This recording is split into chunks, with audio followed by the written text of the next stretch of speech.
就係瑞士嘅土地啦。今次我哋第二次嚟。好啦，而家就係蘇黎世嘅朝頭早5:46。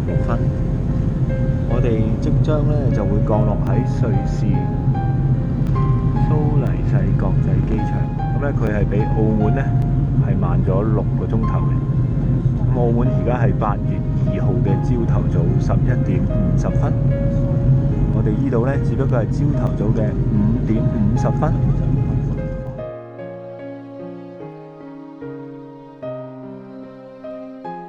瑞士嘅日出啊！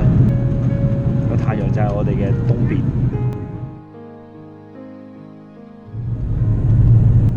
準備降落。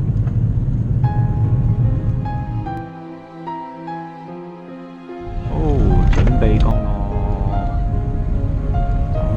見到好多瑞士航空公司嘅飛機仔。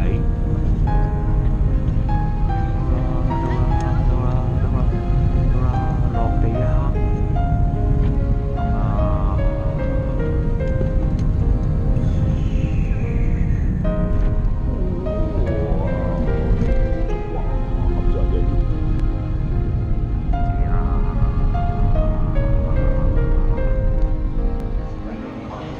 蘇黎世，我哋開始洗瑞士法郎，開始洗瑞士法郎。